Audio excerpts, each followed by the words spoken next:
ನೀರು ಕೊಡಬೇಕು ಅಂತ ನಿಮಗೆ ಗೊತ್ತು, ತಲೆ ಮೇಲೆ ತಟ್ಟಬೇಕು ಅಂತ ಗೊತ್ತು, ತಟ್ತೀರಿ ಕೊಡ್ತೀರಿ, ಸರಿ ಹೋಗುತ್ತೆ. ಘಟಘಟ ಅಂತ ಕುಡಿಯೋಕ್ಕಾಗಬಾರ್ದು, ಗುಟು ಗುಟು ಅಂತಲೂ ಕುಡಿಯೋಕ್ಕಾಗಬಾರ್ದು. ಘಟಘಟ ಗುಟು ಗುಟು ಮಧ್ಯ ಒಂದು ಸುಖೋಷ್ಣಾವಸ್ಥೆ ಅಂತ ಕರಿತೀವಿ. ಪ್ರಮುಖತಃ ಏನನ್ನು ತಿನ್ನಲಿಕ್ಕೆ ಪ್ರಯತ್ನ ಮಾಡಬೇಡಿ. ಸ್ನೇಹಿತರೆ ನಮಸ್ಕಾರ, ನಾನು ನಿಮ್ಮ ಡಾಕ್ಟರ್ ಕಿಶೋರ್.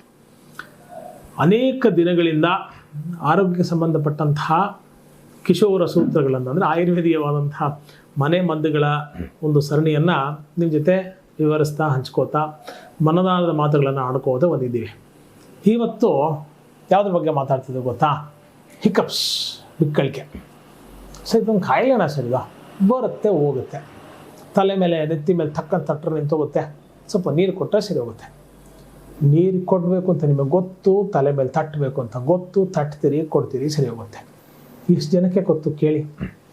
ಹಿಕಪ್ಸ್ ಬಂದು ಅದನ್ನು ಸಕಾಲಕ್ಕೆ ಹ್ಯಾಂಡ್ಲ್ ಮಾಡದೆ, ಮ್ಯಾನೇಜ್ ಮಾಡದೆ ಪ್ರಾಣ ಹೋಗ್ತಕ್ಕಂತಹ ಸಂಭಾವನೆಗಳು ಎಷ್ಟಿದೆ. ಎಷ್ಟೋ ಸಂದರ್ಭದಲ್ಲಿ ಮಾರಣಾಂತಿಕವಾಗಿ ಇದು ಪರಿವರ್ತನೆ ಆಗ್ತಕ್ಕಂಥ ಒಂದು ಸಂದರ್ಭಗಳನ್ನ ನಾವು ಚಿಕಿತ್ಸಾತ್ಮಕ ದೃಷ್ಟಿಕೋನದಿಂದ ತುಂಬ ಸರಳವಾಗಿ ಇದನ್ನು ನೋಡ್ತಾ ಇರ್ತೀವಿ. ಮೋಸ್ಟ್ ಇಂಪಾರ್ಟೆಂಟು ಡಯಾಫ್ರಮ್ ಇನ್ವಾಲ್ವ್ಮೆಂಟ್ ಇದೆ. ಎದೆಯ ಭಾಗ ಮತ್ತು ಹೊಟ್ಟೆ ಭಾಗದ ಮಧ್ಯೆ ಒಂದು ಪದರ ಇದೆ.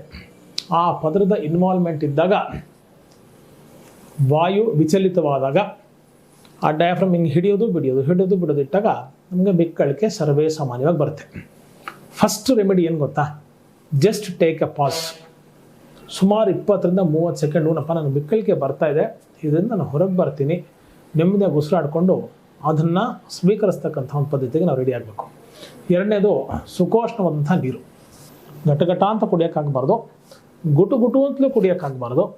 ಘಟಘಟ ಗುಟು ಗುಟು ಮಧ್ಯ ಒಂದು ಸುಖೋಷ್ಣಾವಸ್ಥೆ ಅಂತ ಕರಿತೀವಿ. ತುಂಬ ಬಿಸಿನೂ ಅಲ್ಲ, ತುಂಬ ತಣ್ಣಗಿರ್ತಕ್ಕಂಥ ಒಂದು ಅವಸ್ಥೆನೂ ಅಲ್ಲ. ಆ ನೀರನ್ನು ಕುಡಿಬೇಕು. ಇದಾದ ತಕ್ಷಣ ಸ್ವಲ್ಪ ಸೆಟ್ಲ್ ಆಗ್ತೀರಿ ಅಲ್ವಾ? ಸೆಟ್ಲ್ ಆದಮೇಲೆ ಕೆಲವೊಬ್ಬರು ಮೇಲಿಂದ ಮೇಲೆ ಈ ಥರ ಬಿಕ್ಕಳಿಕೆ ಬರ್ತಕ್ಕಂಥ ಒಂದು ಸಂಭಾವನೆಗಳು ಸರ್ವೇ ಸಾಮಾನ್ಯವಾಗಿ ನೋಡ್ತಿರ್ತೀವಿ. ಏನು ಗೊತ್ತಾ ಬೆಸ್ಟ್ ರೆಮಿಡಿ? ಸಿಂಪಲ್ ರೆಮಿಡಿ ರೀ. ಅಜ್ವಾನ್, ಓಂ ಕಾಳು, ಸುಮಾರು ಅರ್ಧ ಚಮಚ ಓಂ ಕಾಳು ತೊಳಿ, ಸ್ವಲ್ಪ ತುಪ್ಪ ಹಾಕ್ಕೊಳ್ಳಿ, ಅದನ್ನು ಹುರಿರಿ, ಒಂದು ಬಾಣಲಿ ಹುರಿರಿ. ಹುರಿದಿರ್ತಕ್ಕಂಥ ಓಂ ಕಾಳಿಗೆ ಸುಮಾರು 200 ml ನೀರು ಹಾಕ್ಬಿಟ್ಟು ಲೋ ಫ್ಲೇಮಲ್ಲಿ ಕುದಿಸಿ, ಸಿಮ್ಮರಲ್ಲಿ ಕುದಿಸಿ. 200 ml ನೀರು 100 ml ಬಂದು ಎತ್ಕೋಬೇಕು. ಇದನ್ನು ಫಿಲ್ಟರ್ ಮಾಡಬೇಕಾ? ನೋ. ನಮ್ಮ ವಿಚಾರಧಾರೆಯಲ್ಲೂ ಫಿಲ್ಟ್ರೇಷನ್ ಇಲ್ಲ, ನಮ್ಮ ರೆಮಿಡೀಸಲ್ಲೂ ಫಿಲ್ಟ್ರ್ ಇಲ್ಲ. ಅದನ್ನು ಒಂದು ಪಾತ್ರೆಗೆ ಪುಟ್ಟ ಬಟ್ಲಿಗೆ ಬಗ್ಗಿಸ್ಕೊಳ್ಳಿ. ಕಾಫಿ ಥರ ಅದನ್ನು ಸಿಪ್ ಮಾಡಿಕೊಂಡು ಬಿಸಿ ಕುಡಿತಾರೆ. ಆಮೇಲೆ ಬೇಕು ಅಂದಾಗ ಒಂದು 1/4 ಚಮಚದಷ್ಟು ತುಪ್ಪ ಹಾಕ್ಕೊಳ್ಳಿ. ನೆನಪಿರಲಿ, ತುಪ್ಪ ಮತ್ತು ಬಿಸಿನೀರು ಡೆನ್ಸಿಟಿ ಬೇರೆಯೋದನ್ನ ಮಿಕ್ಸ್ ಆಗಲ್ಲ. ತುಪ್ಪ ಯಾವತ್ತೂ ನೀರಿನ ಮೇಲೆ ತೇಲುತ್ತೆ. ಸೊ ತೇಲ್ತಕ್ಕಂತಹ ತುಪ್ಪಕ್ಕೆ ನೀರನ್ನು ನಾವು ಮಿಶ್ರಣ ಮಾಡಿದಾಗ ಒಂದು ಸ್ಟಿರರ್ ಇಟ್ಕೊಂಡು, ಸ್ಮಾಲ್ ಸ್ಪೂನೋ ಕಡ್ಡಿನೋ ಚಮಚನೋ ಇಟ್ಕೊಂಡು ಅದನ್ನು ಸ್ಟಿರ್ ಮಾಡಿ ಒಂದೊಂದೇ ಸಿಪ್ ಕುಡಿತಾ ಬರಬೇಕು. ಕುತ್ತಿಗೆ ಮೇಲ್ಮುಖವಾಗಿರಬೇಕು, ಸ್ವಲ್ಪ ಆರಾಮ್ ಚೇರಲ್ಲಿ ಆರಾಮಾಗಿ ಕೂತ್ಕೊಳ್ತಕ್ಕಂಥ ಆಗಿರಬೇಕು. ಆ 1-2 ನಿಮಿಷಗಳ ಕಾಲ ಬಿಕ್ಕಳಿಕೆ ಬರ್ತಕ್ಕಂಥ ಸಂದರ್ಭದಲ್ಲಿ ಯಾವುದೇ ಮಾತನ್ನು ಅನಾವಶ್ಯಕವಾಗಿ ಆಡಬೇಡಿ, ಯಾವುದೇ ಕೃತಿಯನ್ನು ಮಾಡಬೇಡಿ, ಯಾವುದೇ ಆಲೋಚನೆಯನ್ನು ಮಾಡಬೇಡಿ. ಪ್ರಮುಖತಃ ಏನನ್ನು ತಿನ್ನಲಿಕ್ಕೆ ಪ್ರಯತ್ನ ಮಾಡಬೇಡಿ. ಎಷ್ಟೋ ಜನ ನಾನು ಬೆಲ್ಲ ಹಾಕೊಂಡ್ಬಿಟ್ಟೆ, ಕಣ್ಣು ಮುಂದೆ ಏನೋ ಊಟ ಇದೆ, ತಿಂಡಿ ಇದೆ, ಅದನ್ನು ತಿಂದ್ಬಿಟ್ಟೆ. ಈ ಥರದ ಪದ್ಧತಿಗಳಿಂದ ನಾವು ದೂರ ಇರತಕ್ಕಂಥದ್ದು ಬಹುಮುಖ್ಯ. ಇಷ್ಟು ಚಿಕ್ಕ ಪುಟ್ಟ ಬದಲಾವಣೆಗಳು, ಚಿಕ್ಕ ಪುಟ್ಟ ಹಿಕ್ಕಪ್ಸ್ ಅಂತ ಅಂದ್ಕೊಂಡಿರ್ತಕ್ಕಂಥ ಒಂದು ಅವಸ್ಥೆ ತುಂಬ ದೊಡ್ಡದಾಗಿ ಬೆಳೆದು ಮಾರಣಾಂತಿಕ ಸಮಸ್ಯೆ ಆಗೋದನ್ನು ಹಿಂಗೆ ತಡೆಗಟ್ಟಬೋದು.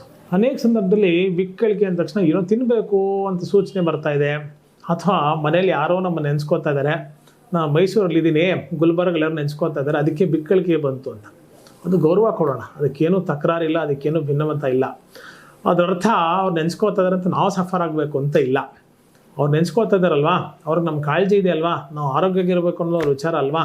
ಮತ್ತಷ್ಟು ಮಗದಷ್ಟು ನಮ್ಮ ಆರೋಗ್ಯನ ವೃದ್ಧಿಸ್ಕೊಂಡು ಅವ್ರಿಗೊಂದು ಸಾಂಕೇತಿಕವಾದಂಥ ಶುಭ ಸಂದೇಶವನ್ನು ರವಾನೆ ಮಾಡೋಣ. ಇವಾಗ ನಾನು ಹೇಳ್ತಕ್ಕಂಥ ಟಿಪ್ಸ್ನ ಫಾಲೋ ಮಾಡಿಬಿಟ್ಟು ಬಿಕ್ಕಳಿಕೆ ಬಂದು ಅದನ್ನು ಹೆದರ್ಕೊಳ್ಳಲ್ಲ, ಎದುರಿಸ್ತೀನಿ ಅಂತಕ್ಕಂಥ ಒಂದು ಸಂಕಲ್ಪ, ತೀರ್ಮಾನ ತೆಗೆದುಕೊಳ್ಳೋಣ. ಇನ್ಯಾಕೆ ಯೋಚನೆ ಮಾಡ್ತೀರಿ? ಹಿಕ್ಕಪ್ಸ್ ಇದೆಯಾ? ಅದರಿಂದ ಹೊರಗೆ ಬರ್ತಕ್ಕಂಥ ಒಂದು ಸರಳ ಸಿದ್ಧ ಸೂತ್ರ ನಿಮ್ಮ ಕಣ್ಣು ಮುಂದೆ, ನಿಮ್ಮ ಕಿವಿಗೆ ಇವಾಗ ಉಣಬಡಿಸಿದ್ದೀವಿ. ಇದರ ಪ್ರಯತ್ನ, ಇದರ ಪ್ರಯೋಗ ಮಾಡ್ಕೊಳ್ಳಿ, ಆರೋಗ್ಯ ನಿಮ್ಮದಾಗಿಸ್ಕೊಳ್ಳಿ. ಇನ್ನು ಅನೇಕ ಸಮಸ್ಯೆಗಳು, ಅನೇಕ ಪರಿಹಾರಗಳು. ವಾಪಸ್ ಬರ್ತೀನಿ. ನಮಸ್ಕಾರ.